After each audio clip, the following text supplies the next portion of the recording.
Qual é o propósito da sua vida? Parte 18. Jesus é quem nos dá a vida eterna. Como é que podemos nos alimentar dele?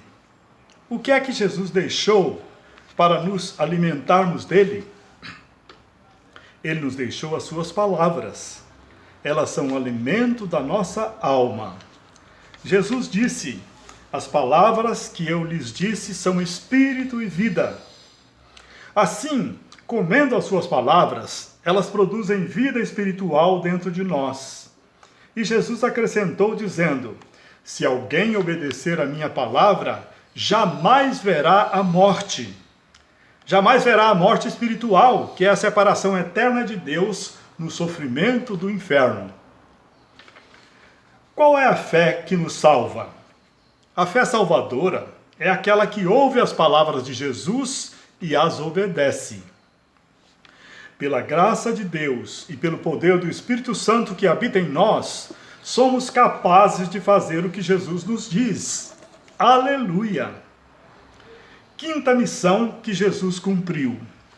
Ele revelou Deus Pai a nós, mostrando que Deus também é nosso Pai, com quem devemos manter um relacionamento íntimo e profundo.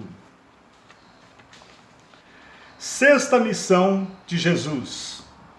Ele tornou Deus Pai conhecido, pois disse: quem me vê, vê o Pai.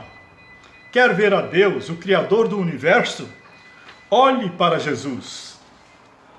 Sétima missão de Jesus. Ele fez a vontade do seu Pai.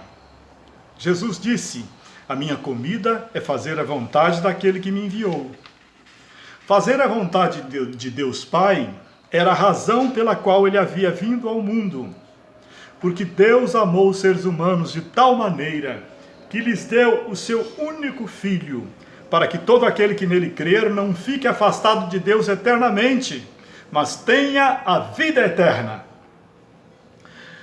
Faça a vontade de Deus também em todas as circunstâncias e situações. Este é também o seu verdadeiro alimento espiritual. Oitava missão de Jesus: fazer a obra do Pai e completá-la. Em sua morte e ressurreição, Jesus proporcionou o meio para a redenção e a salvação da humanidade pecadora. Em sua morte no nosso lugar na cruz, ele pagou a dívida total dos pecados daqueles que acreditam nele. Nona missão de Jesus: salvar o mundo das consequências e da condenação do pecado. Todos nós estávamos mortos espiritualmente em nossos pecados. Porém, quando passamos a crer em Jesus, somos perdoados e libertos da condenação, pois ele já foi condenado em nosso lugar. Décima missão de Jesus: criar um reino.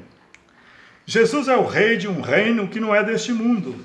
Ele disse: vocês não são do mundo, como também eu não sou. Fazemos parte do reino de Cristo, pois nascemos de novo, do alto, e portanto não somos mais amantes do mundo. Vivemos no mundo, mas pertencemos ao reino celestial.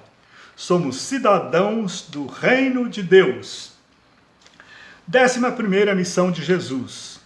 Jesus cumpriu todas as leis morais de Deus. Ele era Deus, mas também era homem, portanto sujeito às mesmas tentações que nós. Porém, ele nunca pecou, obedeceu sempre perfeitamente a Deus. 12ª missão de Jesus. Servir. Ele disse: quem quiser tornar-se importante, deve servir aos outros. Como ele, que veio ao mundo para dar a sua vida em resgate por muitos. Hoje, Jesus continua nos servindo e nos guiando através do Espírito Santo. E no céu, intercede por nós ao Pai. 13ª missão de Jesus: santificar-se e santificar aqueles que o seguirem. Jesus disse: em favor dos meus discípulos, eu me santifico, para que também eles sejam santificados pela verdade. que é a palavra de Deus.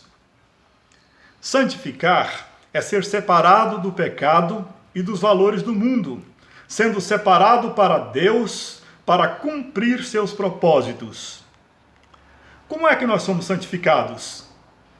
Através da palavra. É a palavra de Deus que nos santifica, separando-nos para Ele e para seu uso. Sua palavra nos santifica, limpa e purifica. E é o Espírito Santo que torna viva a palavra de Deus em nós, produzindo o seu precioso fruto, que é o próprio caráter de Cristo, transbordante de amor, alegria, paz, paciência, amabilidade, bondade, fidelidade, mansidão e domínio próprio.